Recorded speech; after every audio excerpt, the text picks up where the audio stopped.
have a very good live chit-chat, and it will be a brainstorming session, and hope you all of you will be enjoying. Please, those who are sitting at the back, आगे आ जाइए, please आगे आ जाइए. Those who are sitting at the back of the hall, please come to the front.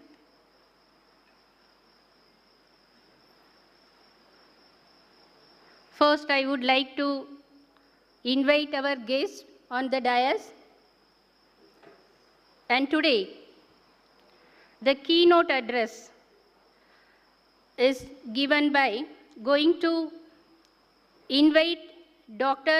Ram Jain from Bangalore, Scientist C, Center for Consciousness Studies, Department of Neurophysiology, NIMHANS, Bangalore. Please come on the stage. Give a small claps, okay? Encourage him. And then our Professor Avinash Chandra Pandey, Director, IUAC and IUCOS, New Delhi. Please come on the stage.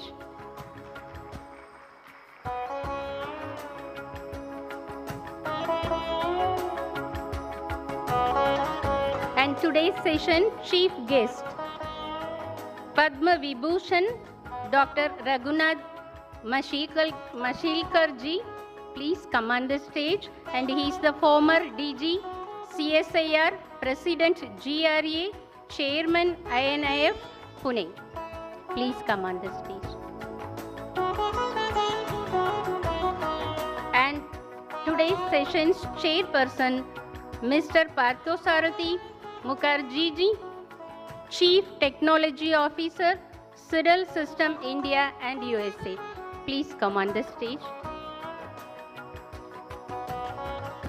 And today, we are going to practice Raj Yoga meditation again by our lovely sister from Delhi.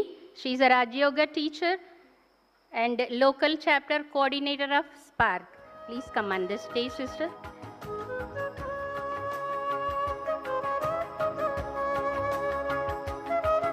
And the session will be started by our Professor Avinash Chandra Pandey ji. Please.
I request Brahma Kumari sisters to welcome the guest with flowers and bouquets.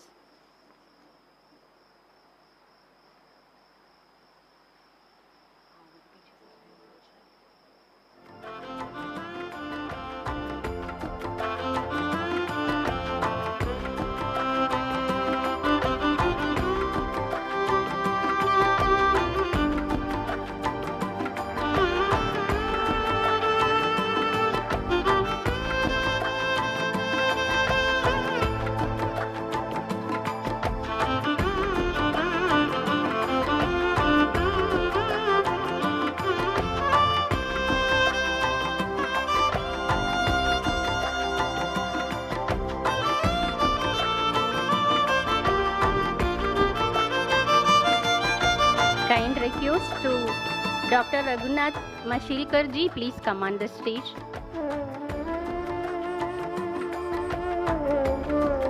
Kahan bhi ho, please come on the stage.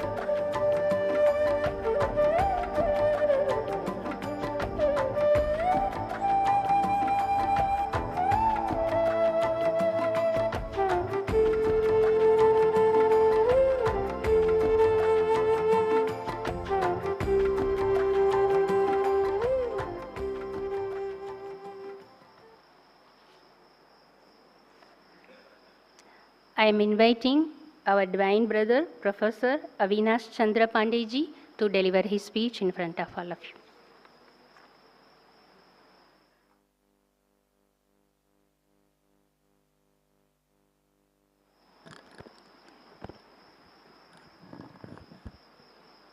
Om Shanti. जैसा आप जानते हैं कि भारतवर्ष में जो भारतीय ज्ञान परंपरा है वह बहुत समृद्ध है और योग, ध्यान या जिसको आप मेडिटेशन कहते हैं वो दुनिया में और कहीं नहीं होकर उसकी उत्पत्ति का जो केंद्र है वो भारतवर्ष है। ज्ञान परंपरा में जब आप विस्तृत अध्ययन करें तो आपको ज्ञात होगा कि प्रारंभ में जो दार्शनिकों का काम था और जो वैज्ञानिकों का काम था वो लगभग एक जैसा था, जिसको हम लोग ऋषि परंपरा कहते हैं। लेकिन कालांतर में जब अधुनातन उपकरण आपके समक्ष आ गए तो जो दार्शनिक चिंतन था, दो मुख्य प्रश्न थे।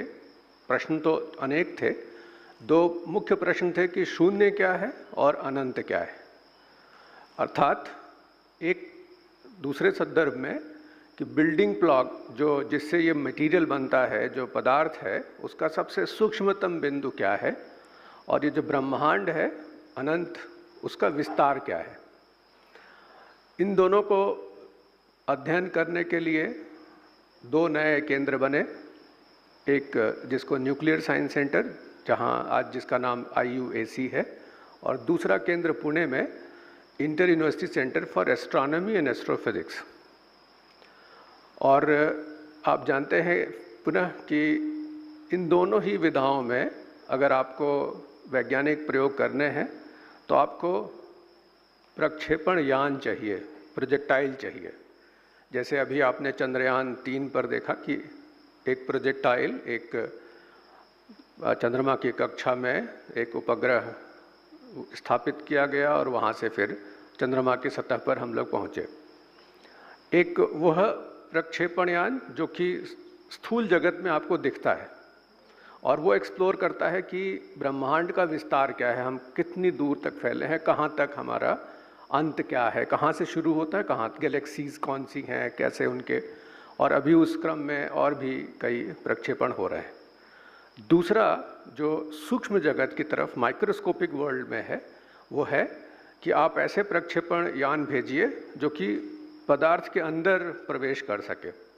तो प्रयोग शुरू हुए अल्फ़ा पार्टिकल्स के साथ में, और आज बड़े बड़े कोलाइडर्स हैं जिनमें आपने हाइड्रॉन कोलाइडर का नाम सुना होगा, सर्न में, जहाँ पर गॉड पार्टिकल के नाम से कुछ खोज की बात की गई। उसी क्रम में एक एक्सेलरेटर जो इलाहाबाद हमारे नई दिल्ली में है, वह उसी क्रम का एक प्रायोगिक संस्थान है जहाँ पर हम प्रयोग करते हैं कि कैसे जाना जा सके कि नाभिकीय संरचना क्या है और संक्रियाएं क्या हैं। तीसरा प्रश्न अनुत्तरित था, बहुत दिनों तक अनुत्तरित है, अभी भी अनुत्तरित है, वह है चेतनता क्या है। आप जानते हैं कि एक शरीर है, जब तक इसके अंदर चेतनता है तो आप इस शरीर के साथ में हम आपके समक्ष खड़े हैं। ऐसा क्या होता है कि कौन सी चीज़ ऐसी जाती है जिसके बाद यह शरीर नश्वर, यानी कि शरीर का पदार्थ में, और थोड़ी देर बाद इसका डिकम्पोजिशन शुरू हो जाता है। तो जो चेतनता है, चैतन्य अवस्था है, वह किस कारण से है, कॉन्शियसनेस क्या है, इसके बारे में जानना। और जानना तो बड़ा मुश्किल है, क्योंकि यहाँ प्रक्षेपण आप ऐसा नहीं कर सकते कि मस्तिष्क में कोई चीज़ आप प्रवेश करा दें या शरीर में, और उस सूक्ष्म जो चेतन भाग है उसको समझ सकें। लेकिन जो आपके पास ये विधा है, इस विधा से जो हम अनुभूति करते हैं, और उस अनुभूति में जब हमने अपने को ध्यानमग्न कर लिया योग के द्वारा, तो तमाम ऐसी चीज़ें हैं जो इंस्ट्रूमेंट्स के द्वारा आपको नहीं दिखाई पड़ती, लेकिन आप उनका अनुभव कर सकते हैं। और वो अनुभव एकांतिक है, वो आपका स्वयं का व्यक्तिगत अनुभव है। उस व्यक्तिगत अनुभव को अगर आप वर्णन करना चाहें तो संभव है कि वह आप उसका वर्णन लिख करके, पढ़ करके, समझा कर नहीं कर सकते, क्योंकि वह अनुभव आपका स्वयं का एकांतिक अनुभव है। इस एक्सपीरियंशियल नॉलेज को कैसे प्राप्त किया जाए, और इस एक्सपीरियंशियल नॉलेज को प्राप्त करने के साथ हम इसका कैसे, और आज के समय में जब हम बात करते हैं तो प्रश्न कुतर्क पर आता है, विचार विमर्श पर आता है, पूछा जाता है कि ये करने से होगा क्या। तो हमको वैज्ञानिक विधियों से इसको सिद्ध करना पड़ सकता है कि ये जो हम कर रहे हैं ये एकांतिक अनुभव, इसकी अनुभूति कब किसी को प्राप्त होगी। जब तक आप कोई प्रयोग करके और विज्ञान की कसौटी पर रिप्रोड्यूसिबल ना हो, उसको पुनः दोबारा उसको कर ना सकें, तब तक वो विज्ञान की कसौटी पर खरा नहीं उतरता।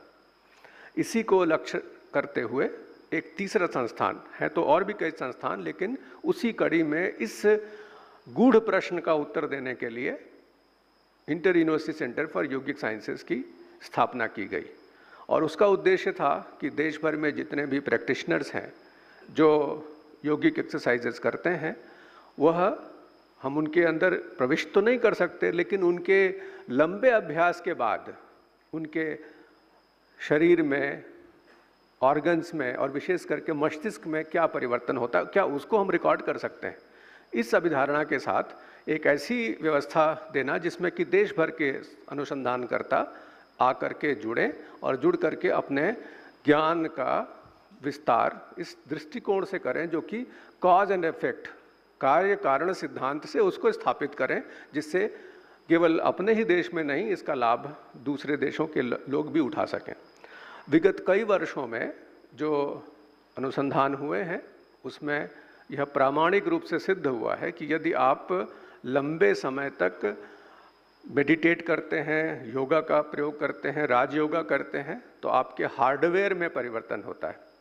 कल हम लोग बात कर रहे थे, एक छोटी सी मोनो एक्ट आपके समक्ष प्रस्तुत भी हुआ, और उस मोनो एक्ट के द्वारा ये बताया गया कि जो आपके मन का अंधकार है, अब उस अंधकार का कैसे प्रकाशित करेंगे, उसमें प्रकाश डाल करके उस आवरण को कैसे हटाएंगे जिससे कि आप वहाँ पहुँच सकें जहाँ पर सभी ज्ञान का स्रोत, एक ऐसा दीप्तमान स्रोत उपलब्ध है जिससे आपका साक्षात्कार हो सके, जिससे आप सत्य समझ सकें, जान सकें। यह प्रयास कैसे हो। तो उसी क्रम में अगर आप देखें तो जो परिणाम आए हैं वैज्ञानिक, हम ढेर सारे परिणामों की व्याख्या यहाँ नहीं करेंगे, और हमने जानबूझ करके पीपीटी का उपयोग नहीं किया, केवल कुछ उदाहरण। एक उदाहरण है कि जब आप लंबे समय तक अभ्यास करते हैं, योगिक एक्सरसाइजेस करते हैं, तो जो अधुनातन जो उपकरण आपके पास उपलब्ध हैं, और अभी भी आप ये मान के चलिए कि वो उपकरण 20 वर्ष लगेंगे या उससे भी अधिक वर्ष लगेंगे जब आप उन चीज़ों को समझ सकें जो आपके मस्तिष्क में, हार्डवेयर में परिवर्तन हो रहा हो। तो जो पाया गया है वो ये पाया गया है कि एक लंबे समय तक अगर आप अभ्यास करते हैं तो मस्तिष्क में जो आपका हार्डवेयर है, उस हार्डवेयर में कॉर्टिकल थिकनेस बढ़ती है, मोटाई बढ़ती है कॉर्टेक्स की, और एक समय आता है जब उस थिकनेस के प्राप्ति के बाद आपको विशेष प्रकार के एकांतिक अनुभव होने लगते हैं, एक्सपीरियंशियल नॉलेज होने लगते हैं। ये हो सकता है कि क्षणिक एक स्पाइक की तरह आए, जिसको हम कहते हैं कि बोधिसत्व, यानी कि थोड़ी देर के लिए आपको एक अनुभूति हुई।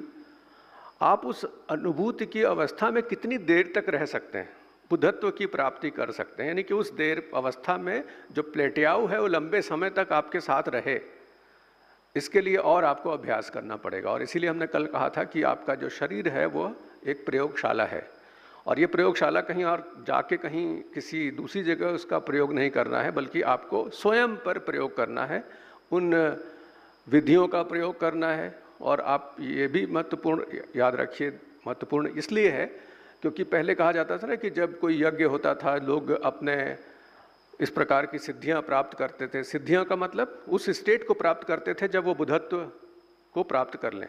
उस समय उनके कार्य में बाधा पहुंचाई जाती थी, तो बाधा पहुंचाते समय वो खुद सक्षम थे उनका विनाश कर सकते थे, लेकिन वो अपने एक क्षण का भी दुरुपयोग नहीं करना चाहते थे कि किसी अन्य कार्य में उनका ध्यान बटे।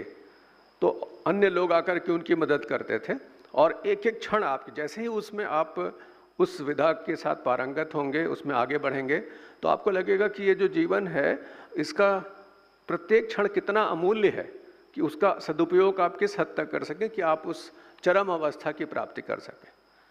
अब ये बात तो रही आपके एकांतिक अनुभव की, लेकिन आने वाले वर्षों में लोगों के मन में चिंता थी कि जो सबकॉन्शियस माइंड है, आपका अवचेतन मन है, जो आप स्वप्न देखते हैं, या कभी कभी ऐसी घटनाएं घटती हैं।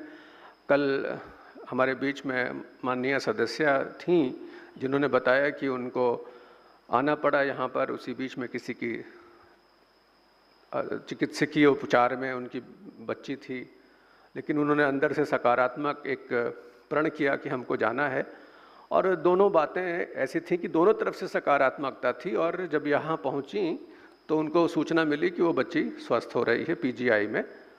यह जो आपस में जुड़ी हुई घटनाएं हैं जिसको एंटेंगलमेंट कहते हैं, और एंटेंगलमेंट का संदर्भ क्वांटम कॉन्शियसनेस, हालांकि इस पर कई वैज्ञानिकों का मत भिन्न भी है कि क्वांटम कॉन्शियसनेस या जो चेतना की जो अभिधारणा है उसको हम लोग विज्ञान के द्वारा कैसे समझें। तो अभी हाल में एक 2022 में नोबेल प्राइज़ मिला। 3 वैज्ञानिकों ने इस क्वांटम एंटेंगलमेंट को, टेलीपोर्टेशन को, यानी कि ऐसे एक समझिए कि एक एक्सपेरिमेंट है जिसमें एक मशीन है, इस मशीन से एक बार में एक काली गेंद, एक सफ़ेद गेंद निकलती है, लोकल है, ये यहाँ देख रहे हैं आप। तो जैसे ही काली गेंद उसने प्रक्षेपित किया, आपको पता है कि अगली गेंद सफ़ेद आने वाली है, यानी कि ये दोनों एक दूसरे के साथ अंतः संबंधित घटनाएं हैं। लेकिन नॉन लोकल अगर हो, यानी कि बहुत दूर कोई घटना घट रही हो, यहाँ आपके मन में भी कोई विचार आ रहा हो, और दूसरी तरफ कहीं दूसरा कोई बैठा हुआ है, उसके विचारों के साथ में कहीं पर सुपरपोजिशन हो, कहीं पर अध्यारोपण हो उन विचारों का, और वो विचार लगभग मेल खाते हों, इसका कैसे आप समाधान ढूंढेंगे। तो इसके लिए आप ऐसे मान के चलिए कि हमारा जो शरीर है या जो हम उपक्रम करते हैं, हम लोग ज़्यादातर इसके कई लेयर्स हैं। एक लेयर है ग्रॉस लेयर। ग्रॉस लेयर का मतलब ऊपर, जबकि आप सारी संज्ञानात्मक कैपेबिलिटीज आपके अंदर हैं, आप कॉग्निटिव डेवलप कर चुके हैं, जबकि आपके मस्तिष्क में जो क्रेनियल कैपेसिटी है वो बढ़ गई है, जो ग्रे मैटर है वो अच्छा खासा है, बढ़ गया है तब से जब से हमने प्रारंभ किया होमो सैपियंस की जो जर्नी हमने प्रारंभ की।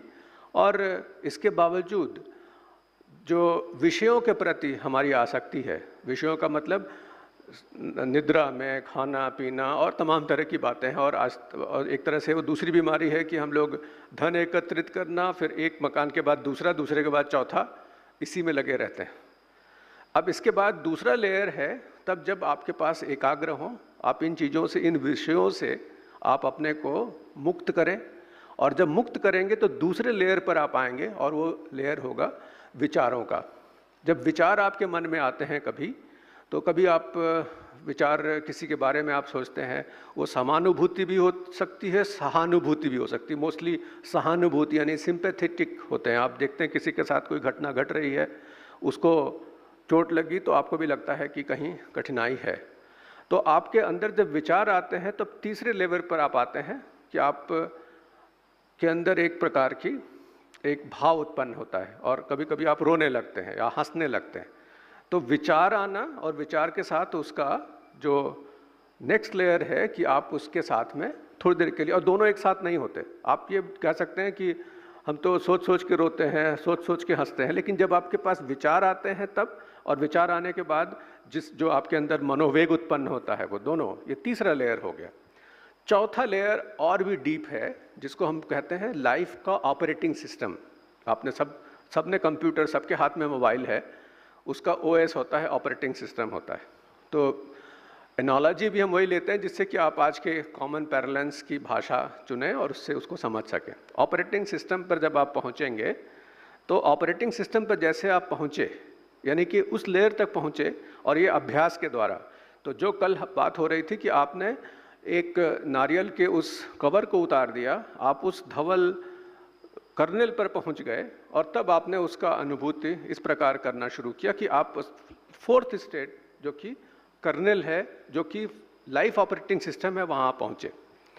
जब लाइफ ऑपरेटिंग सिस्टम पर आप पहुँचेंगे तो करुणा, पैशन जिसकी बात है, यानी कि जिसके बारे में हम लगभग संवेदन शून्य हो चुके थे कि किसी के साथ कोई घटने वाली घटना या किसी के साथ होने वाली कोई सुखद या दुखद घटना से मेरा कोई संबंध नहीं था, वह अब मेरा अपना हो जाता है। और जैसे ही ये भाव आता है, मेरा अपना आ जाता है, तब यहाँ पर नॉन लोकल फिनोमेना, जिसकी बात हम क्वांटम कॉन्शियसनेस की बात कर रहे थे, जो एंटेंगलमेंट के द्वारा इस बात को समझने की चेष्टा कर रहे थे, वहाँ पर आप इसका उत्तर ढूंढ सकते हैं। उत्तर ढूंढना आसान नहीं है, और उत्तर ढूंढने के लिए अपना जो जीवन है उसको व्यर्थ करना, कि हम पहले उत्तर पा जाएंगे, जब उसका वैज्ञानिक समाधान आपके पास मिल जाएगा तब हम आप उसको प्रैक्टिस करेंगे, कि बजाय आप हर क्षण का इस प्रकार उपयोग करें जिससे कि आप उस उच्चतम अवस्था में पहुंच सकें। और उच्चतम अवस्था में पहुंचने के बाद केवल पहुंचना ही पर्याप्त नहीं है, उस पर आप टिके रहें, बुद्धत्व की प्राप्ति हो। और बुद्धत्व की प्राप्ति के लिए जो यह मार्ग है, यह सहज मार्ग है। सहज, एक तरह से सहज है, आपको लगेगा कि घंटों मेडिटेट करिए तब जाके आप पहुंचेंगे, लेकिन जो आपकी प्राप्तियां हैं, जो रिसीट्स हैं of this kind of investment, they are enormous. तो शायद यह जो संगम है, समागम है विज्ञान और अध्यात्म का, वही संदर्भ में बहुत ही महत्वपूर्ण और प्रासंगिक भी है। आप जानते होंगे कि जब एक हवाई यात्रा के दौरान स्वामी विवेकानंद जी और एक पूंजीपति JRD टाटा जी का थोड़ी देर के लिए संवाद हुआ, तो उसकी चरम परिणति क्या थी? एक राष्ट्रीय नहीं, अंतर्राष्ट्रीय स्तर का उत्कृष्ट वैज्ञानिक संस्थान, इंडियन इंस्टीट्यूट ऑफ साइंस की स्थापना। तो जहाँ पर अध्यात्म और एक पूंजीपति का मिलन हुआ हो, उसकी परिणति आप आज की डेट में समझ सकते हैं कि इंडियन इंस्टीट्यूट ऑफ साइंस आया। जब हम विज्ञान और अध्यात्म का एकीकरण की बात कर रहे हैं, और तब जबकि कुछ हद तक हम चीज़ों को समझने लगे हैं, कुछ हद तक हमारे पास ऐसे इंस्ट्रूमेंट्स आने लगे हैं जिससे हम अपने हार्डवेयर में जो परिवर्तन हो रहा है उनका प्रिसाइज मेजरमेंट कर सकते हैं, और उनका संबंध, सहसंबंध कोरिलेट कर सकते हैं कि यह किन कारणों से हुआ। और ऐसा होने से हमारे अन्य शारीरिक क्रियाओं में जो फिजियोलॉजी है उस पर क्या परिवर्तन है। 7-8 हज़ार पब्लिकेशंस इसमें आ चुके हैं, और समय कम है और उसका उद्देश्य भी नहीं है इस समारोह का, इस सम्मेलन का, कि उन सब पर आपका दृष्टिपात किया जाए। लेकिन बाकी जो हमारे साथ पैनलिस्ट हैं वो आपको इस संदर्भ में विस्तार से चर्चा करेंगे। इन्हीं शब्दों के साथ आप सबका आभार कि आपने सुना, धैर्यपूर्वक सुना, और इतना ही नहीं बल्कि आशा भी है कि आप इस पर अमल भी लाएंगे और आगे चल करके अपने जीवन को तो स्वार्थ बनाएंगे ही बनाएंगे, साथ में आपके साथ जो जुड़ा हुआ ऑपरेटिंग सिस्टम के साथ जुड़ा हुआ जो तंत्र है उस तंत्र को भी आप लाभ पहुंचाएंगे। बहुत बहुत धन्यवाद।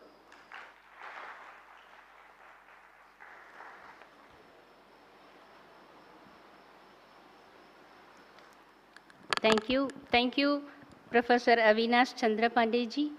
He delivered a very good speech about consciousness and the essence, what we understood.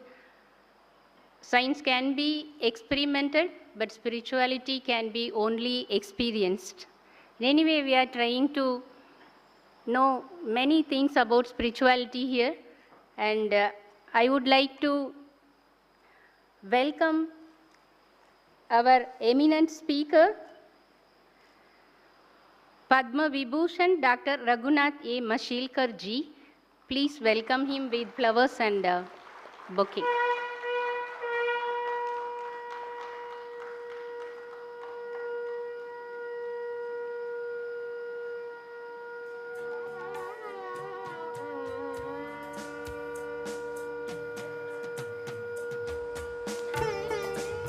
And our next speaker going to give the keynote address.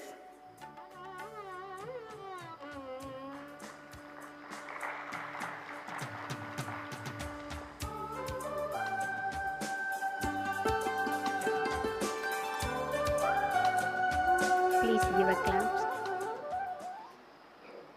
I am going to introduce our Brahma Kumar brother, Dr. Ramjayam ji. He is connected with Brahma Kumaris since 20 years, practicing Raj Yoga, and he is now doing his research work in Center for Consciousness Studies, NIMHANS, Bangalore, and he is a neuroscientist, and he is going to give a very wonderful link between science and spirituality. Enjoy.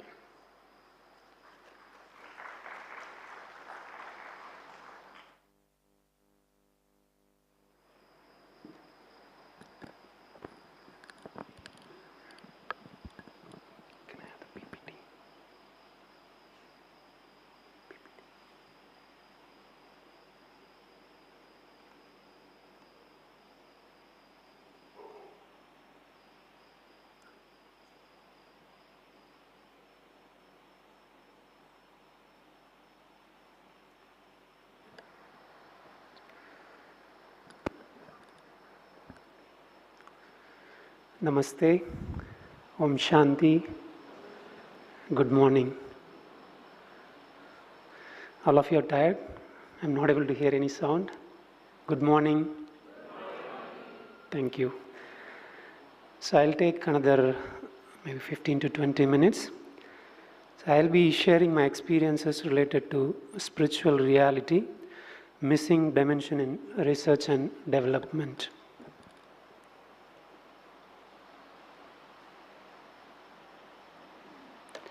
Let me just give some context for this topic.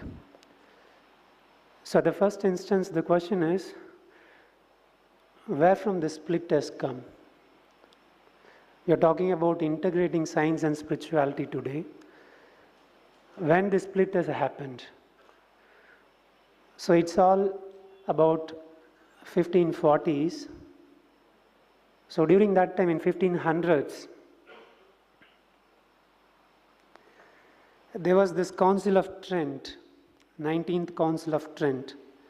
So it's basically a council of Roman Catholic Church that was convened in the context of Protestants' Reformation.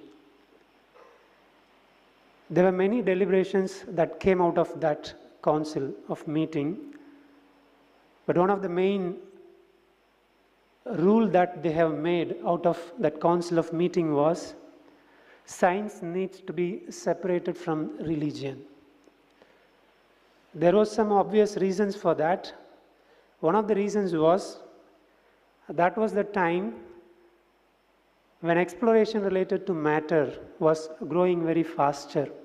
One of the examples is Galileo's invention of telescope. All throughout history, it was religious authority that was ruling the land till then. But now, slowly the scenario was changing. Something else is coming up where religion is apparently taking a back seat. And this was a sort of threat for people who had this religious authority at that time, especially the Roman Catholic Church, one of the biggest community during that time. So what they decided was, one of the deliberations from this meeting was, those who work to explore matter in the name of science, you do your job, it doesn't matter for us, but don't cross the boundaries. Don't talk about religion. Don't talk about consciousness, mind, all these stuff. What will happen if you talk? If you talk, we will get our hands on you. We may even kill you. In fact, they did. And this was the root from where the apparent split of science from spirituality has actually started. But otherwise, as we all know, especially in our country, if not in other Western world, there was no such separation called as science and spirituality. It was all just only one thing. As Professor Mashelkarji was also telling yesterday, it was integrated in our daily routine life. The example of turmeric and the patent, which Sir was telling yesterday. Like that, all the spiritual practices were integrated in our lifestyle itself. There was no need to explore it as a separate science. So this was just a little bit of context. As a result of this Council of Trent, which happened between 1545 to 1563, many of the scientists, though they were interested in exploring spirituality, consciousness, all these kinds of stuff, they were not that much expressive. They were not explicitly working to contribute something. One of the examples is Isaac Newton. So we remember gravity whenever we hear the term Isaac Newton, but he was equally interested in alchemy also. He has written a lot about that, but all those things were done very secretly. He has never spoken very explicitly about all these things. So that was the result of this polarization introduced during 1500s. So is that the state now? Really, it is not so. There are a lot of research that is happening, and it has happened also in the field of spirituality. So this is a search result. I have just used the term spirituality. So PubMed search result was, it was showing some 26,982 results today morning. If we use other terms like yoga, meditation, consciousness, non-locality, so many other terms, keywords, if we use, the number would still jump higher. So there is no doubt that what was prevailing in 1500s or maybe immediately after that is definitely not the present scenario. A lot of research definitely happens, but still the reality is something different. And in fact, this is where the title was a little bit specific and interesting for me also. Initially, I just took it for granted that spirituality, the missing link in research and development. I don't know who suggested this topic. There was a term, one more term added to that, spiritual reality. Indeed, it is very much true. Definitely spirituality, it has gained entry into research and development, there is no doubt in that. But the reality is something different. What is the reality? After having done this much amount of research, from 1960s onwards till now, the question still remains the same related to the hardcore stuff of spirituality, that is consciousness. What is consciousness? Till now, there is no answer for that. So this is the reality. But still, research, it keeps on happening. One of the best examples for this, why it is happening, is what is shown on the right-hand side. There was a huge funding to explore about consciousness recently. Just in the August, the contest, they introduced it as a contest, exploring consciousness. Templeton Foundation funded heavily for this project.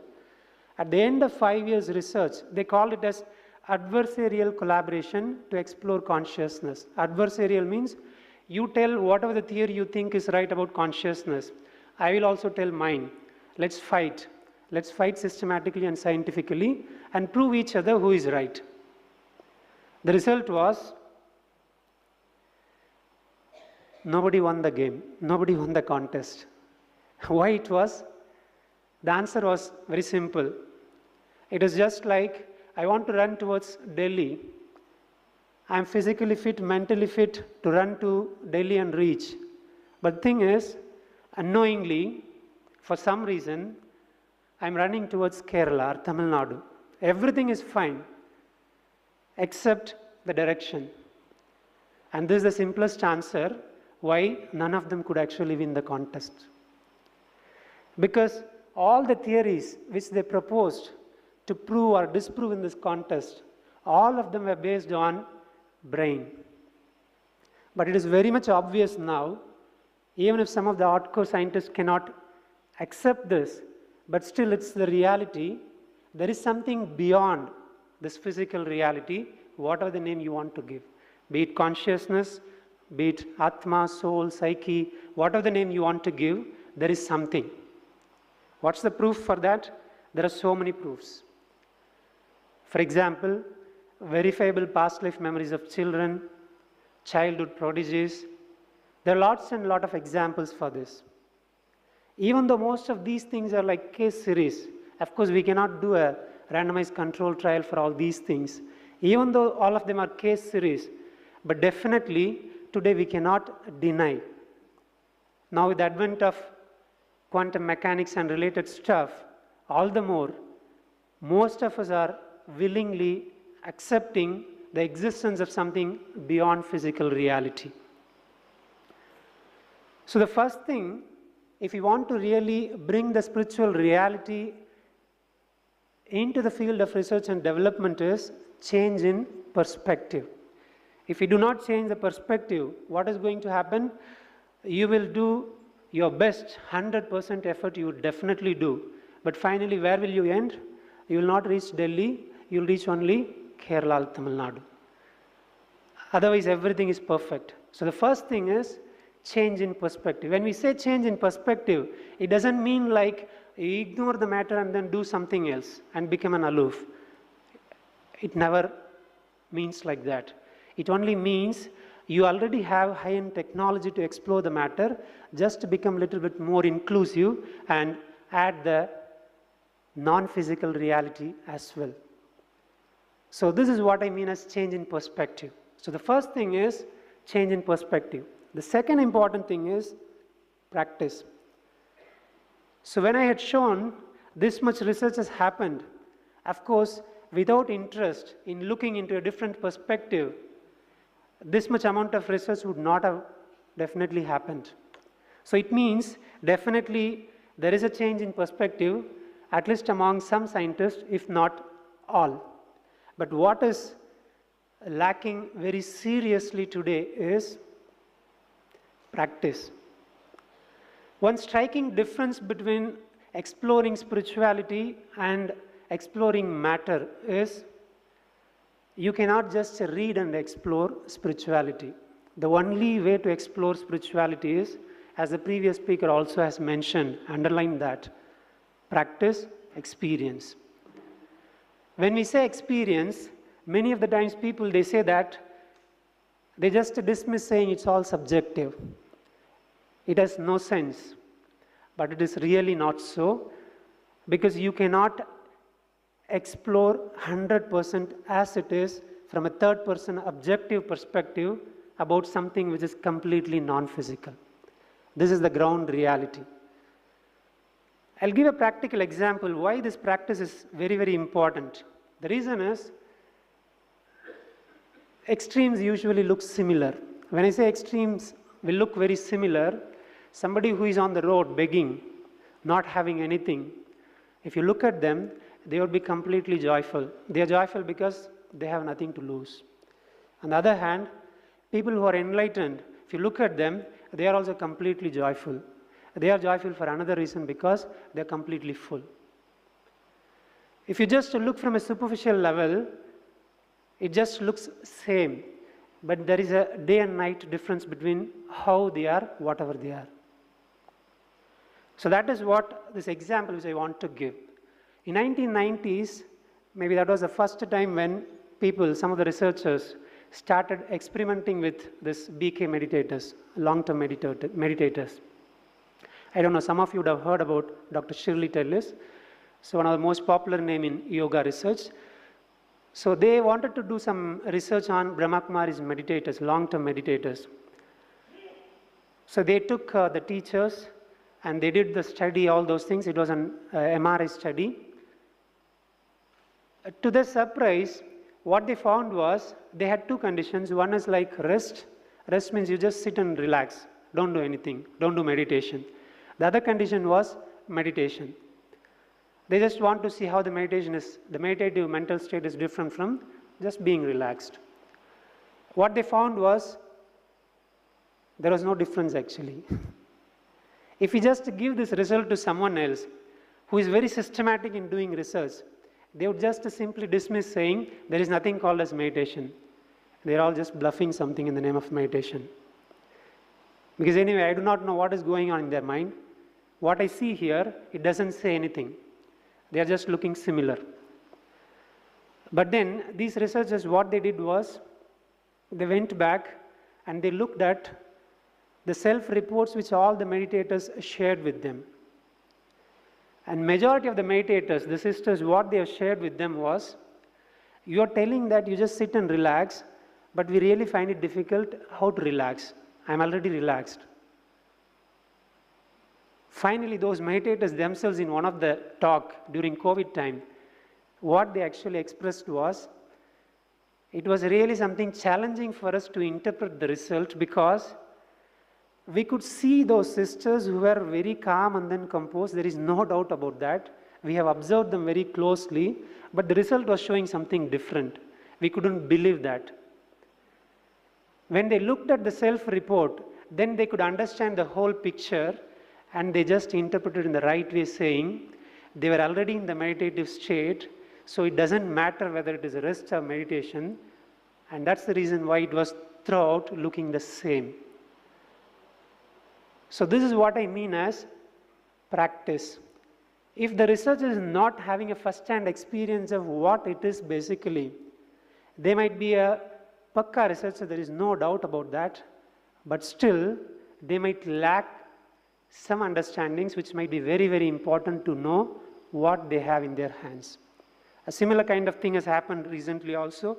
Some of the researchers in IISc, they have also conducted the research. They know something about meditation, they know something about yoga, all those things, but not with the first-hand experience. After having got the results, they discussed for long hours, what is this? Because we are not able to understand, though there are certain things which are showing strikingly different.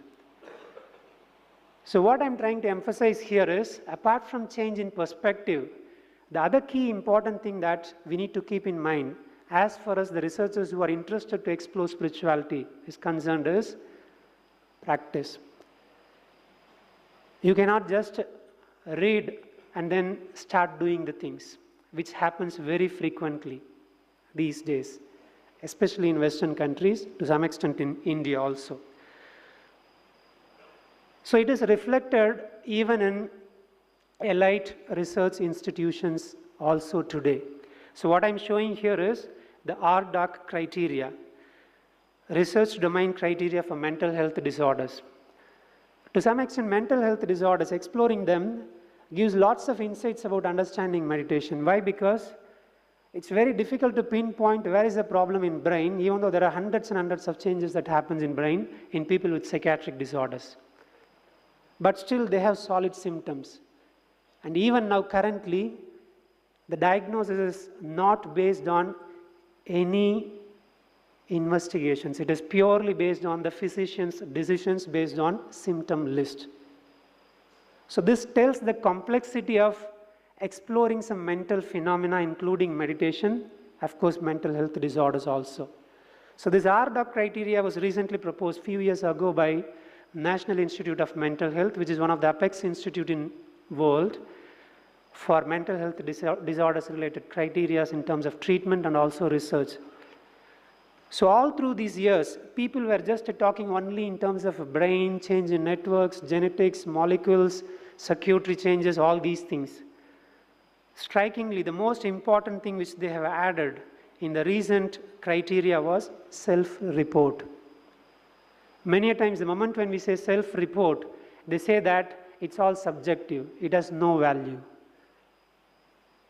But the problem is, when something is very private, first-person subjective experience, how can you assess that with something which is physical? This is the most fundamental question.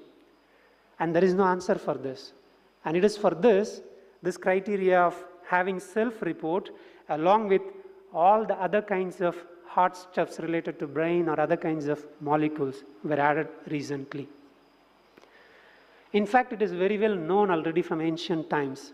So these are some of the verses from Bhagavad Gita. Of course, any of the spiritual sacred texts you take, be it Hinduism, Christianity or Islam, everywhere it is clear.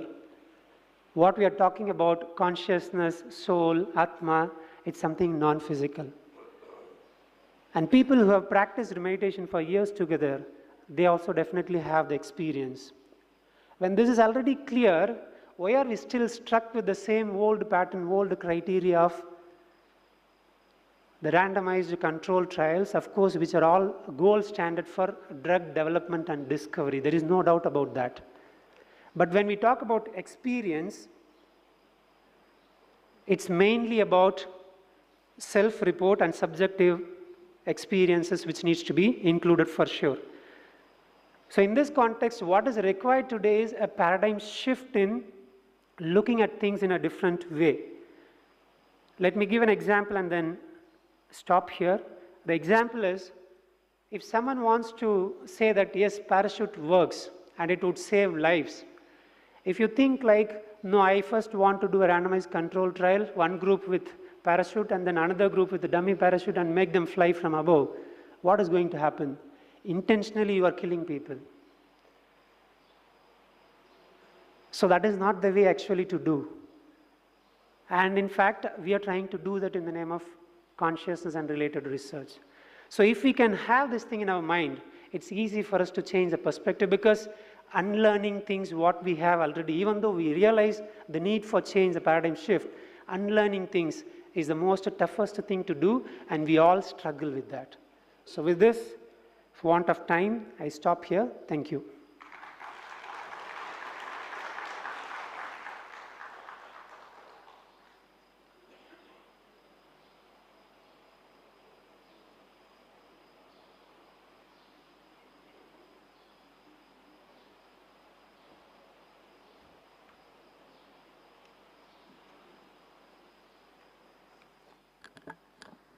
Thank you, Dr. Ramjamji.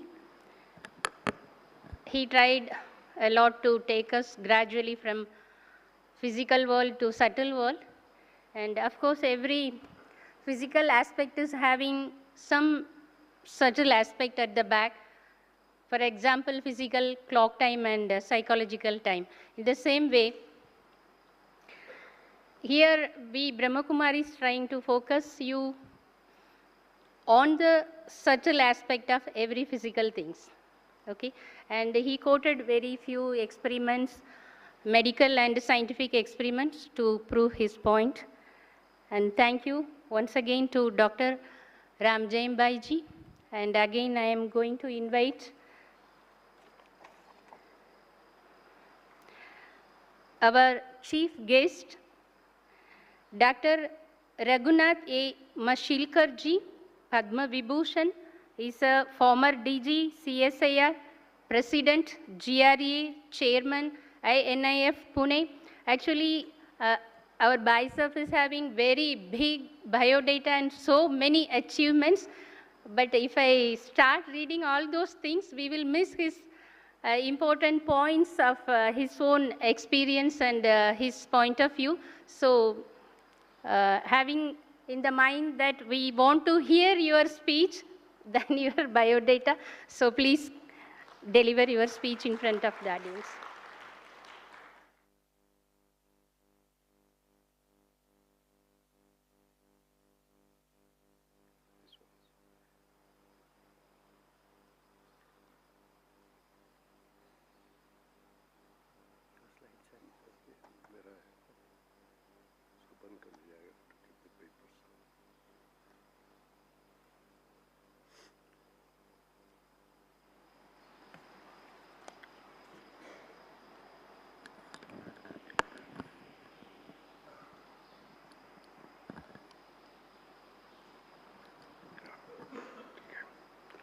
Om Shanti. आदरणीय मंच और आप सभी देवियों और सज्जनों, मेरा जन्म 1 जनवरी 1943, 1 जनवरी 1943। तो मैं वहाँ बैठ के गिन रहा था कि आज का जो दिन है वो मेरी आयु का कौन सा दिन है। तो मैंने देखा कि वो this 29,094th morning of my life. और मैं कहना चाहता हूँ कि जीवन में जितने सुंदर सुबह आए हैं उसमें से एक बहुत महत्वपूर्ण, बहुत सुंदर ऐसी ये सुबह है।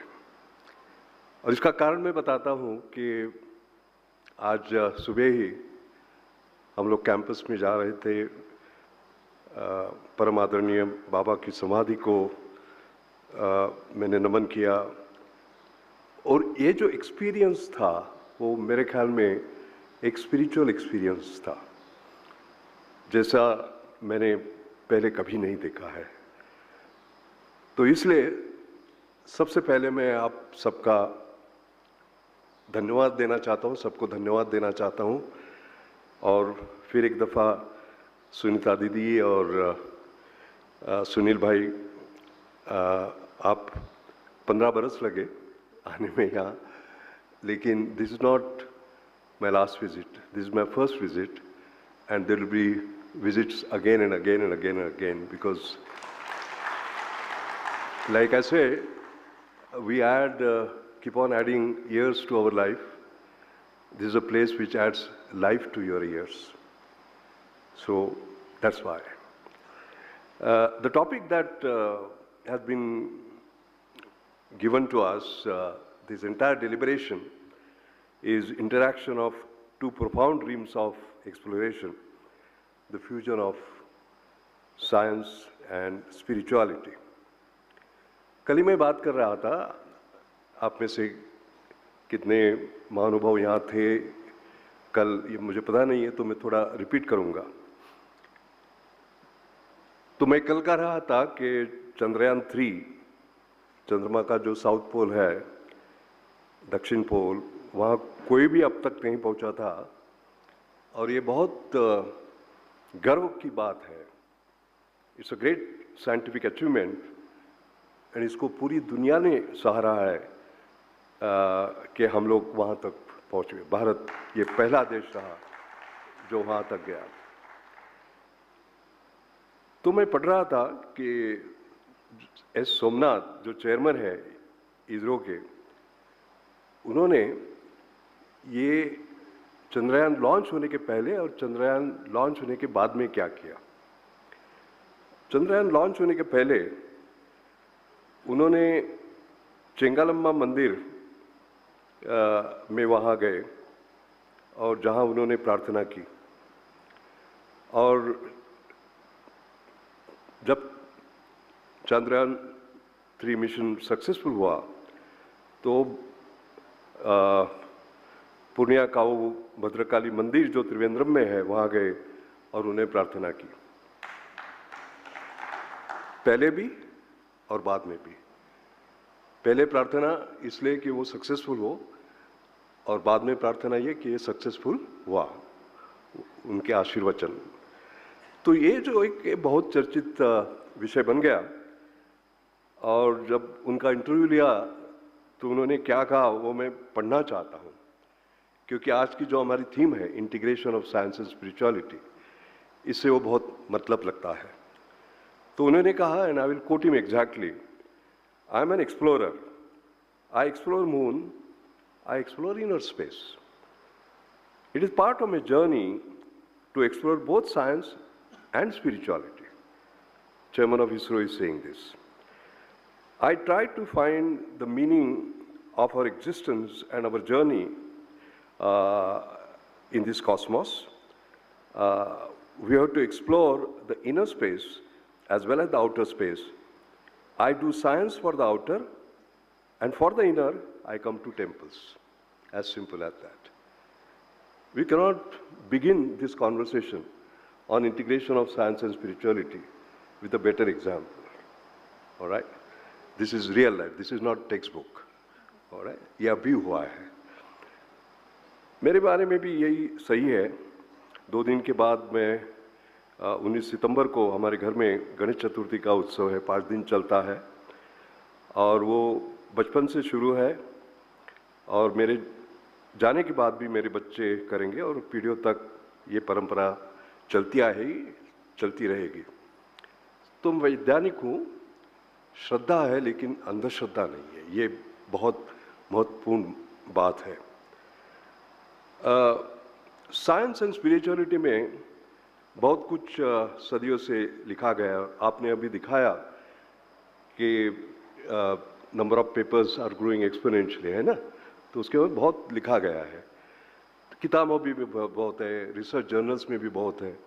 तो उसके बारे में बताने में तो एक बात हुई, लेकिन talking from my book of life, my journey is something I thought I should present before you, because that something should be new, something that is different, what I have experienced. तो मैं थोड़ी मेरे बारे में बात करूंगा. मैं तो आपको जैसे जानते हैं वैज्ञानिक हूँ. Non Newtonian fluid mechanics, rheology, polymer science, engineering, stimuli responsive gels वगैरह इसमें मैंने बहुत सालों से काम किया है. लेकिन आपको ये समझने में रुचि होगी कि वो क्या प्रेरणा थी जिसके वजह से मैं वैज्ञानिक बना. First of all, what is the trigger? What is the inspiration? I was born in a very poor family, in a village called Mashel, which is in Goa. My father died when I was 6. My mother was illiterate. In fact, she could barely read, write. She never went to school. So there is a big challenge. And to earn the living for both of us, she brought me to Mumbai. And she did any work that came her way. 2 meals a day was a challenge. There are a number of nights when I have gone hungry to bed. In fact, she was a great food technologist. She would cook meals by which I would not feel hungry at night. I walked barefoot until I was 12. I studied under street lights. And I remember in 1960, in the 11th standard, that was called SSC, Secondary School Certificate Exam, 11th, at that time there were not 10th or 12th. I had stood 11th among 1,35,000 students in Maharashtra state. And still I was going to leave education because I couldn't see my mother struggle. And then miracles happened. I got a Tata scholarship of 60 rupees per month. All right? And that is why I'm standing before you. That is how I could study, as a matter of fact. Now, there is something interesting, that spiritual experiences come to you when you least expect them. All right? And they change your life profoundly. So I'm going to tell you about 3 such experiences in my life which changed my life. The first was when I studied in a municipal school, studied in Marathi medium, by the way, where education was free. And then I had to go to secondary school. Now, for going there, my mother required 21 rupees. There was a uniform, there were shoes, there were other admission fees. Do you realize it took her 21 days to get that? And we borrowed that from a maid who was working in Chowpatty with a Gujarati family. It was her saving, and she gave it to me. But by that time, all the admissions to great schools were closed. Okay? And I went into a poor school. But that poor school had rich teachers. One of them was my science teacher. His name was Bhave sir. And he did not believe in chalk and talk. He believed in learning, seeing, and doing. Not learning by rote, but learning by doing. And I remember one day he took us out into the sun. He had a convex lens in his hand. And he wanted to show us how to find the focal length. He had a piece of paper like this. He moved it up and down.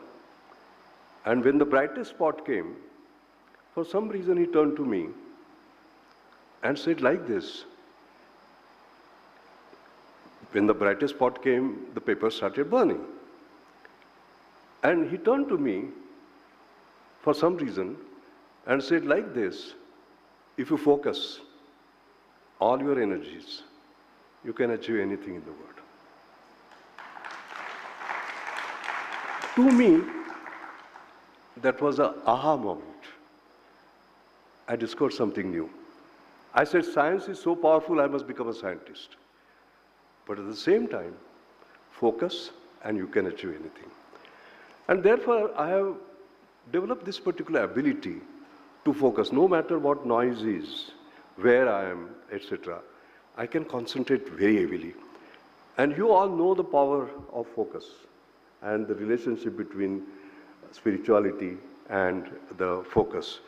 Mindful meditation, having the inner peace, etc., etc. They all matter, focus. And focusing is an extraordinary attribute. But when I grew older, I saw more meaning in it. What was the meaning? It was a very profound meaning. Convex lens is like this, right? And sun's rays are parallel. And what is the property of parallel lines? They never meet. What does convex lens do? It makes them meet. All right? Why do we remain parallel? Why don't we meet? Race, religion, language, political divide, whole range of things. And scientists in particular, if I'm a chemist, chemist. I'm a physicist, physicist. We don't cross borders and so on. So they were lifelong learning for me. And I coined the term convex lens leadership. Convex lens brings people together. When I became director of National Chemical Laboratory, we had inorganic chemistry division, organic chemistry division, polymer chemistry division, division. I said nothing doing, one NCL, team NCL. And we did transformation of NCL, which was such that we became an international chemical laboratory, national chemical laboratory, international chemical laboratory, exporting our knowledge to the best in the world, as a matter of fact, not beggar and borrower, but actually sort of turning the corner around. This has now become a case study in Harvard Business School in their emerging economy thing. But the idea was there. And then I became Director General of CSIR, as you mentioned. What is CSIR? It's a chain of 40 laboratories. National Chemical Laboratory, National Physical Laboratory, National Aeronautical Laboratory. When I took over, 40 laboratories were 40 laboratories. They didn't talk to each other. I said nothing doing. Team CSIR, one CSIR, all right? And I'm very proud to say that whereas two laboratories would not talk to each other, when I actually left, there was a particular project, where 19 laboratories were working together. And not only that, 11 May 1998, when we had directors' conference, all 40 directors signed what is called as the Bangalore Declaration, saying, Team CSR, India matters to us, we want to matter to India more, all right? That is now considered, the CSR transformation, as one of the top 10 achievements of Indian science and technology in Gyan Sarovar's book. He starts with Ramanujan, then Raman, Green Revolution, and so on and so forth, and the CSR transformation comes there. Why I'm relating it to?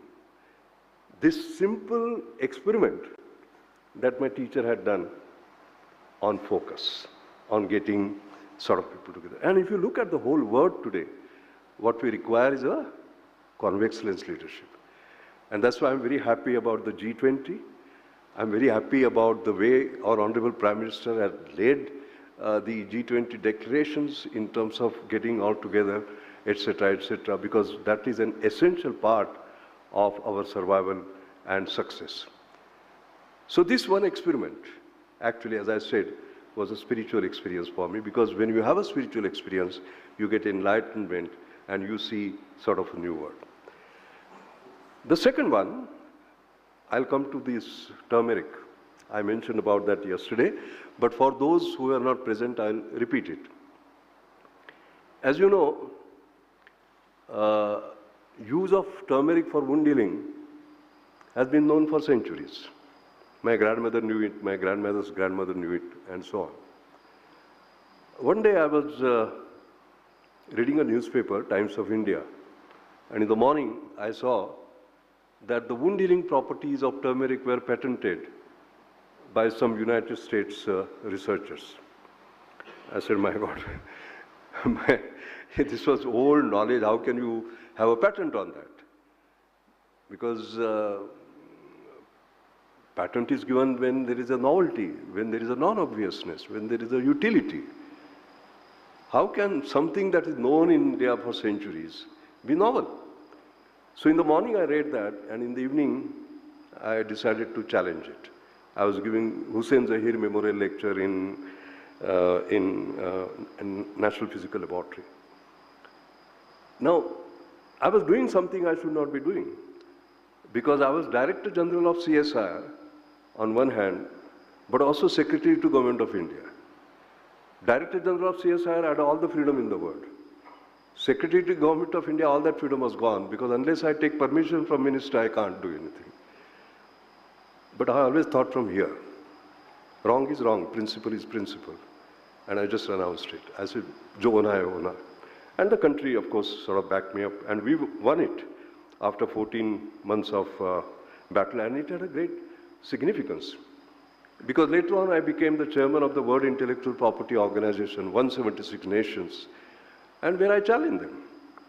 I said, you consider knowledge generated in Princeton, in Harvard, in Caltech as knowledge, and knowledge generated by my predecessors in laboratories of life and no knowledge, this is not on. And then we fought. We created an international patent commission to look at the entire thing newly, because they didn't consider traditional knowledge as knowledge at all. And we had from 0 subgroup to 252 subgroups. And what we did was very interesting. I went to US Patent Office, and I remember I showed to them this turmeric patent, how wrong it was, because it was already dismissed. But I showed them 10 other patents. And I took Shashku Slokas, English translation, their patents. And you said, this is what you thought was original, this is what my predecessors have done, and so on. And they took me to how they do the patent search and showed to me, they said, when your turmeric patent came, we put turmeric wound healing powder, kuch nahi aaya. Because jo tha, वो आपके तो एक दिमाग में है या आपके किताबों में है, पुराने ग्रंथों में है. आपके मस्तिष्क में क्या है हमें पता नहीं, और आपके ग्रंथों में क्या है हमें पता नहीं. And that is where we created traditional knowledge digital library. And it has 5 crore pages, by the way. Okay? And all that knowledge has been captured. No more wrong patents, because they are now mandated to look at any patent that is applied for. And you know, there's benefited not just India and all the world. So I'm telling you that story, and then you say, what does it have to do with spirituality? So I'll tell you how that arose. So what had happened was that for all this transformative change, there is an incident which had a spiritual connotation, which had the kind of impact. And what was that? Our director of NCL, and we were sitting in a summer evening in director's bungalow on the terrace. And suddenly a bird came and fell, and one wing was broken. And I remember my mother instantly went down, took some turmeric powder, made it into a paste, and applied to that bird. And that bird, my son Amey was feeding him with water, and that bird died in 2 hours. And we had fallen in love with that bird by that time. And we buried him in our garden, giving him a tearful farewell. And then, during dinner, I asked my mother, I said, मैंने उनको पूछा कि एक पंछी को आपने हल्दी लगाई, कभी ऐसे नहीं लगा आपको कि हल्दी तो मानव के घाव को, उसकी जख्म को दुरुस्त करती है, क्या वो पंछी को भी करेगी? What response she gave was very interesting. She said, मेरे लिए तो सारे जीवित समान है, वो जानवर हो, पशु हो, मानव हो, पक्षी हो या वृक्ष हो। वो पढ़ी लिखी नहीं थी, लेकिन उसको ज्ञान था, और मैं समझूंगा ज्ञान नहीं, अंतर्ज्ञान था। और if you just see now, there is this deep thinking in spirituality about interconnectedness. All life is interconnected in a complex wave of relationships. Every life form has intrinsic value, right to exist, deep respect for all life, universal consciousness, that divine force that permeates all our life, leading to a perspective that sees inherent value and divinity in all our life. That is the fundamental of spirituality. Karma, जिसको हम कहते हैं कि actually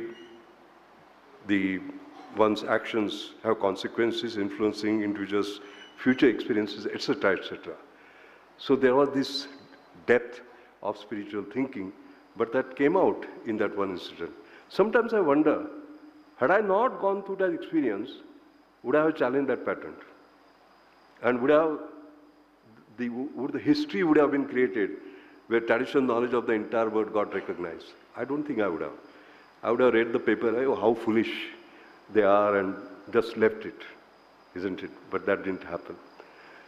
So I think in my own life, I have gone through such sort of experiences. मैंने जो आपको दो उदाहरण दिए वो मैं वैज्ञानिक होने के बावजूद भी spiritual thinking how it drew my actions उसके बारे में था. But if you see scientist, great scientist, take Einstein, I mentioned about him in some other cases. He referred to his spiritual feelings for the mysteries of the universe as a kind of cosmic religious feeling, a deep sense of wonder and awe of the order and for the cosmos which guided his scientific inquiries. One of the greatest scientists. If you look at Tesla, his understanding of universe was deeply spiritual if you go through his work, and he attributes a lot of his scientific breakthroughs to his spiritual thinking. If you look at Carl Jung, he introduced the concept of synchronicity, that is the kind of spiritual or mystical principles. And if you look at Newton, by the way, Newton's ideas of universal gravitation were partly influenced by his theological perspective of a universe grounded by the divine and the unifying principles. I mean, talking about Newton, I must tell you about the third spiritual experience of mine.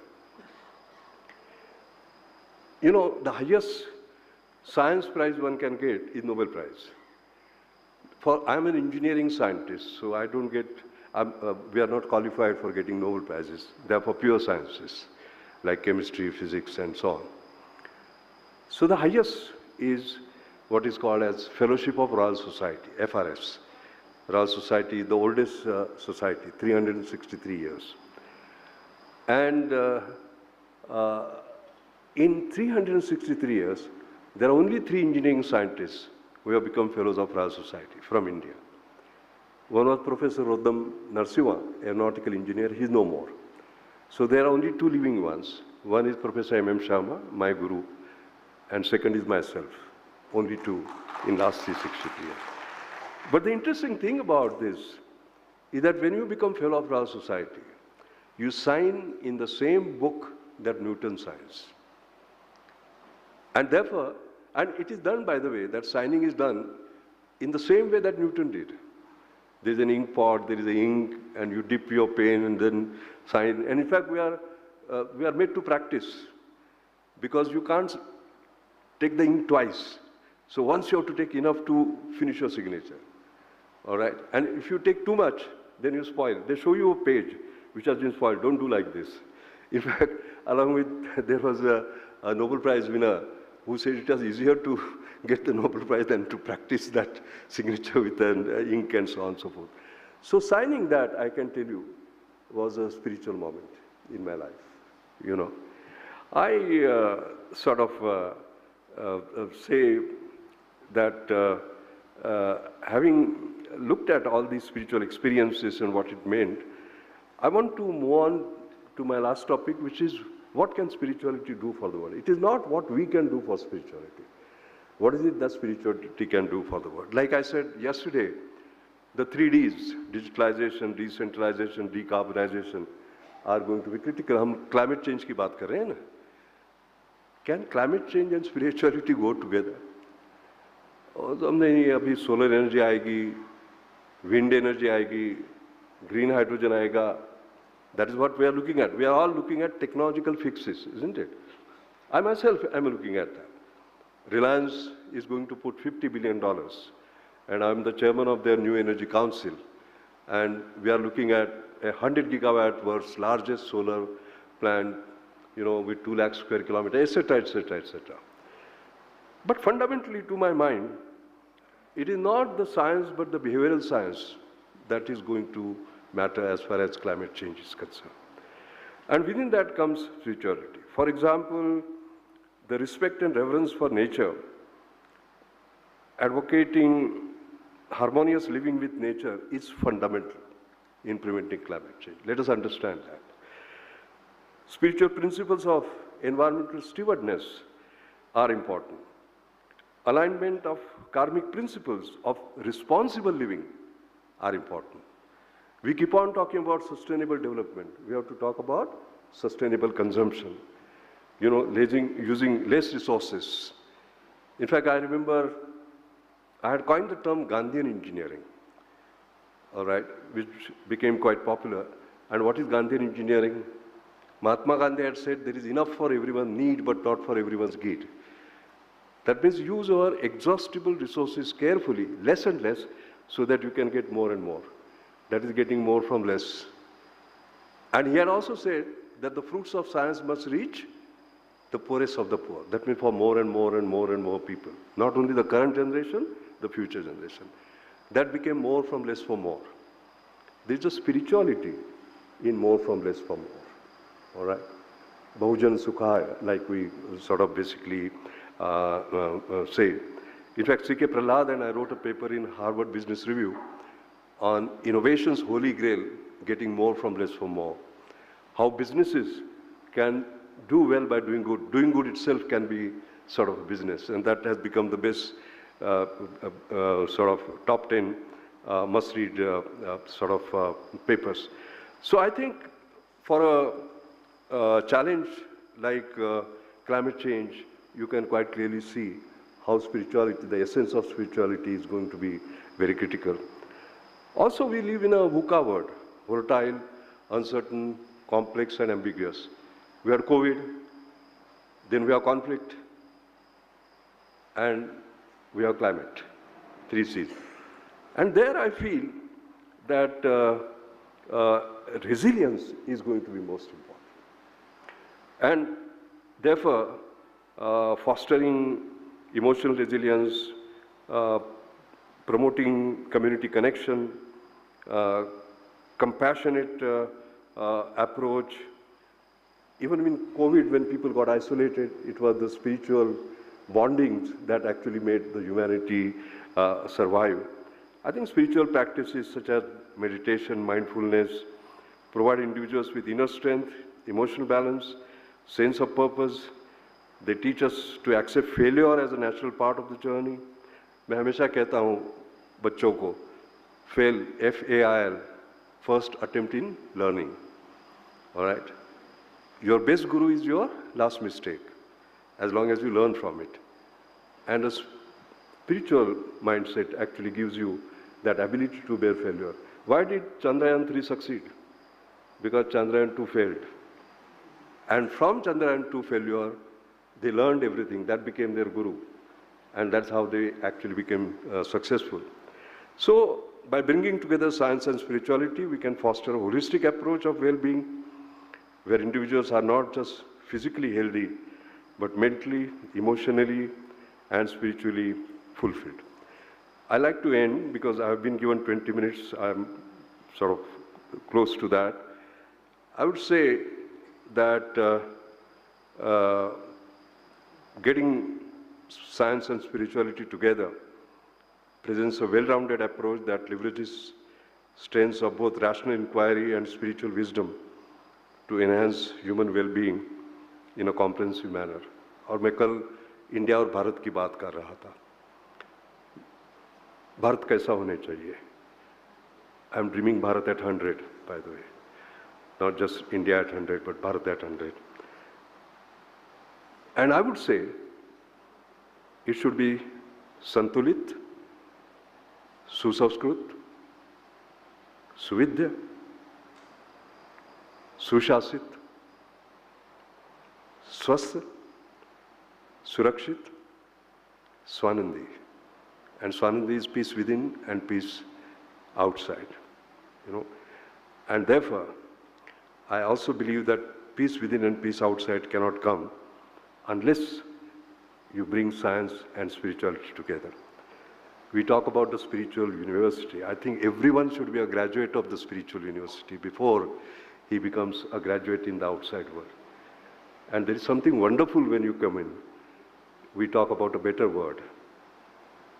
And that better world can't be created, according to me, without the integration of science and spirituality. And as I said, we showed leadership in exploring the outer space. We have shown leadership in exploring the inner space, and India will continue to be the leader in exploring the inner space. Thank you very much.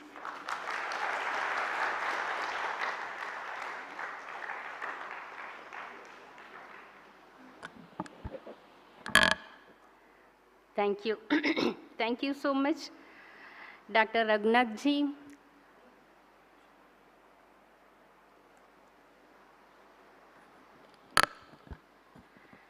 He not only won over the award of Star of Asia, but also our hearts.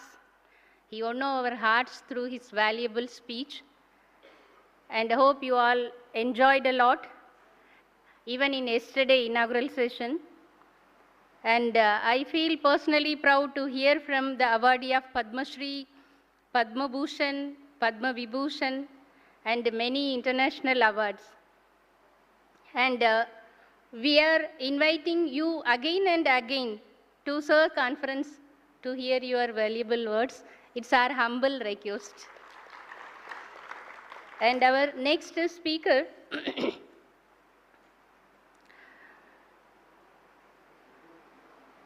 respected Parthasarathi K. Mukherjee, Chief Technology Officer, Cyril System India and USA, and an internationally experienced engineer, scientist, and polymer whose work has encompassed multidisciplines as diverse as energy, environment, chemical engineering, medical, automobile, computers across the world, working with some of the finest scientists, engineers, institutions, and organizations in these fields, and seeking to work with a team of diverse multidisciplinarians to directly impact the core fields of focus in today's world.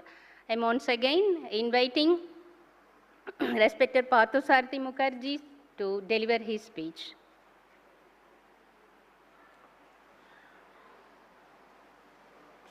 Om Shanti. It's my privilege to be before you all. Respected Mashalkar sir, my guru, honorable members of Brahma Kumari, and honorable delegates. Am I audible? Okay. I would like to say that speaking after Dr. Mashalkar is like batting after Sachin Tendulkar. So it is best done to hit a few boundaries quickly and then retire hurt rather than try to. So I will start with a quotation from a great poet, T.S. Eliot, the winner of the Nobel Prize, because it is said that poets are the greatest scientists, because Albert Einstein said, the universe is not only stranger than we think, it is stranger than we can think, and it is only poets who can think beyond what normally we think. So T.S. Eliot said, where is the wisdom we have lost in knowledge? Where is the knowledge we have lost in information? And where is the information we have lost in data? Today we are bombarded with data, information, facts, figures. But what we have lost in it is that spirituality which we wish to integrate. More information, more knowledge, more facts does not get us there. So what does get us there? It has more enlightened speakers than me have already mentioned. It was not always so. In our ancient culture and in our ancient Sanatana Dharma, we never differentiated between science and spirituality.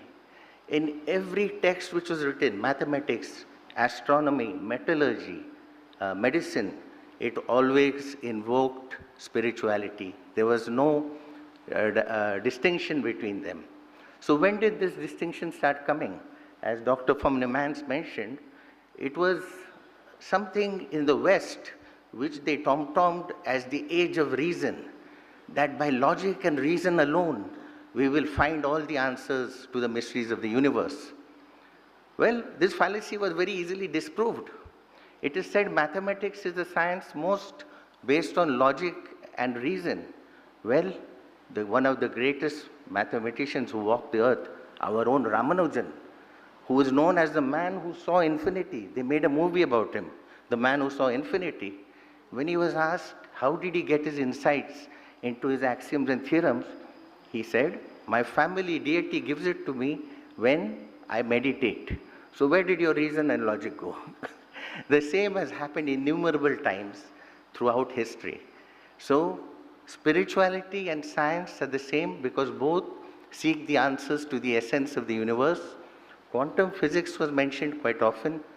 Heisenberg's uncertainty principle tells us there is a limit to what we can know merely by experimentation and physical means. Finally, I will go to the greatest proof that science and spirituality are not separate. They are one. They are just two names for the same thing. The man who is known as the icon of all scientists and has found more out about the universe than anyone before him, who gave us relativity, space-time, and every other concept, Albert Einstein, never performed a practical experiment in his life. He only performed thought experiments. He would go within him, conceive something, and rigorously test it in meditation. And that gave us all these wonderful theories which have revealed so much of the universe. His conclusion, if you go within, you will find the answers to everything external. What else is that other than meditation? I end it with a quote from our most beloved scientist of recent times, Dr. Abdul Kalam, who is beloved of us all. He said, God has created everything within us, all the potential, all the answers. Look within, pray, meditate, you will find it. Jai Bharat, Jai Hind.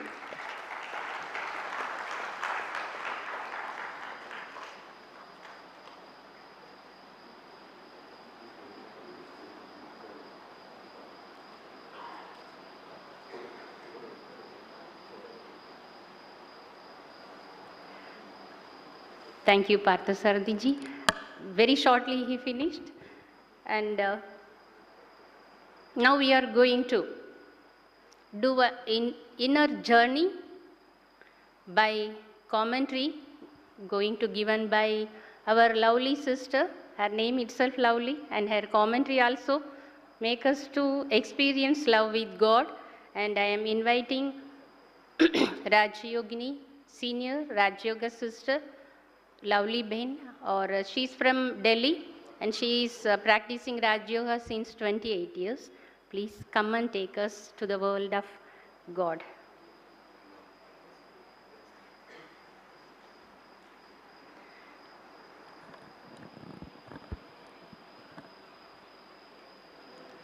Om Shanti. ज्ञान से परे है विज्ञान और विज्ञान से परे आध्यात्म या स्वयं का ज्ञान।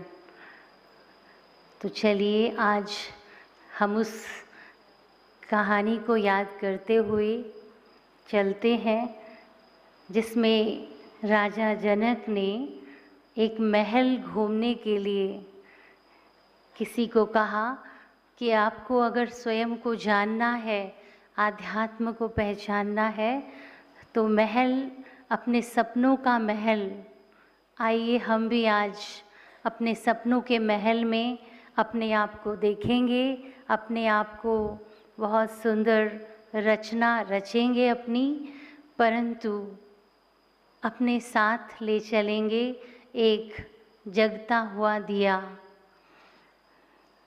दिए की कंडीशन ये है कि दिए की लौ बुझने ना पाए, और वो जगता हुआ दिया आप सभी हैं। जो हमने जीवन जिया है वो ही मेरा दिया आज मेरे साथ, मेरे श्रेष्ठ सुंदर विचारों के साथ मेरे साथ है। मैं अपने उन सत्य सुंदर, जो मैं अंदर से और बाहर से दोनों में से मेरा अंदर का जो स्वरूप है वो बहुत सुंदर है।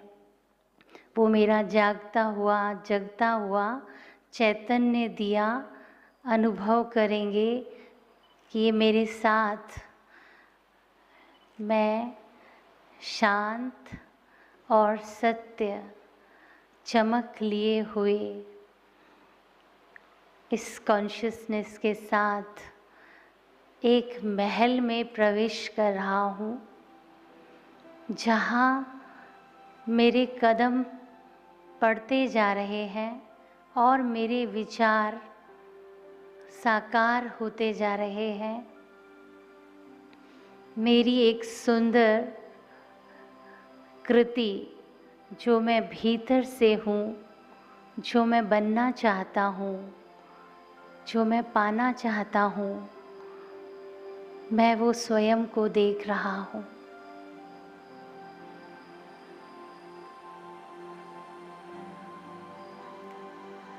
एक शांति, एक प्रेम, आनंद की सोच के साथ इस संसार में सभी को अपना मानते, सभी का सत्कार करते, सभी से एक सकारात्मक सोच के साथ मिलते, मेरी अपनी वास्तविकता कब बनती जा रही है इसका मुझे पता ही नहीं चला। तो आइए देखते हैं अपने उस सुंदर गुणों से भरे हुए सुंदर स्वरूप को।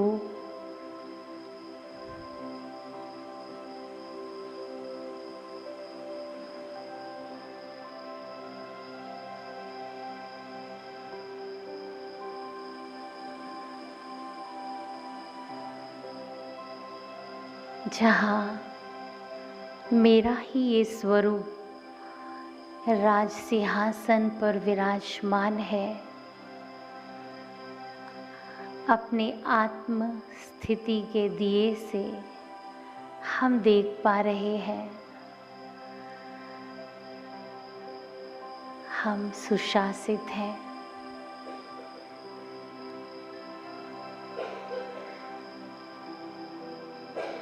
शक्तियों में संपन्न मेरी आंतरिक शक्तियाँ, मेरी बाह्य कर्मेंद्रियाँ सब शांत हैं।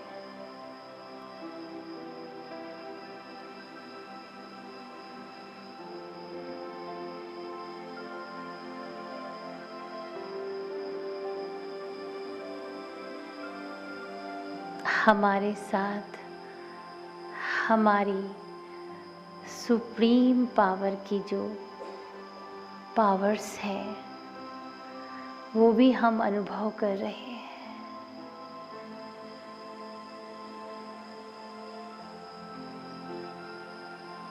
मैं उस क्रिएटर की क्रिएशन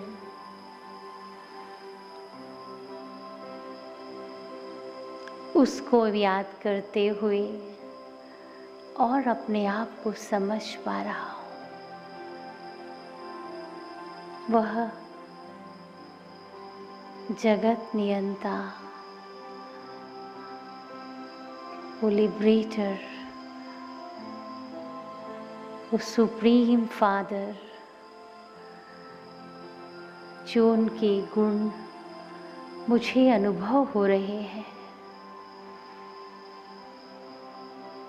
वह क्षमा का सागर, प्रेम का सागर, उनके समान मैं भी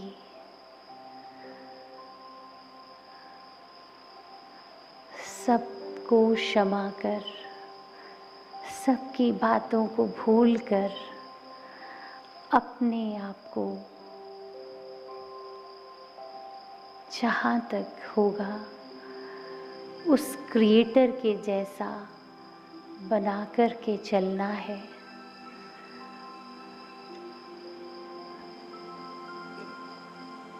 वह मेरे परम पिता परमात्मा और मैं उसकी सुंदर रचना,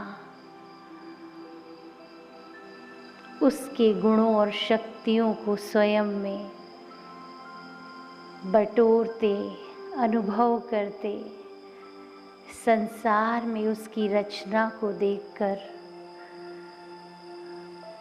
सबके साथ इन्हीं गुणों के साथ चलूँगा, ये मैं स्वयं से और परमात्मा से प्रतिज्ञा करता हूँ। उसकी बनाई इस दुनिया में, इस रचना में मेरा भी एक बहुत सुंदर रोल होगा। उस रोल को मुझे अनुभव करना है।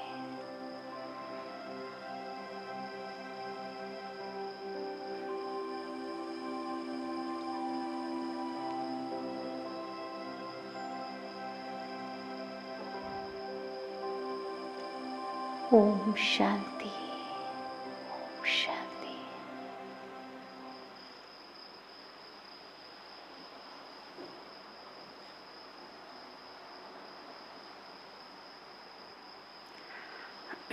थैंक यू लवली बहन जी।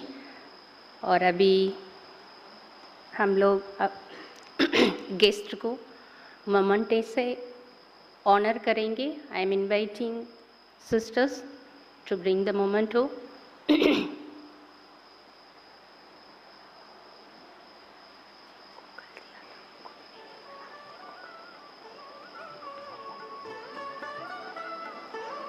जो भी रिसीव किया कल, उनके लिए टोली दिया जाएगी, प्रसाद दिया जाएगी।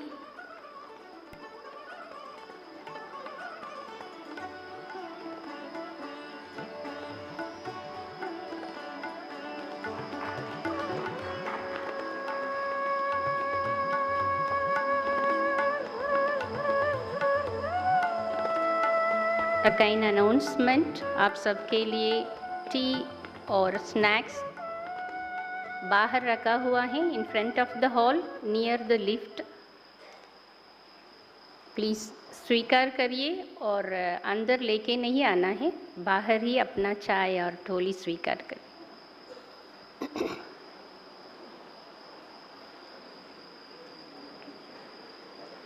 ब्रेक के बाद आप तुरंत जल्दी से जल्दी अपना सीट ग्रहण कर ले, so that next plenary session will be started. Thank you for all of you.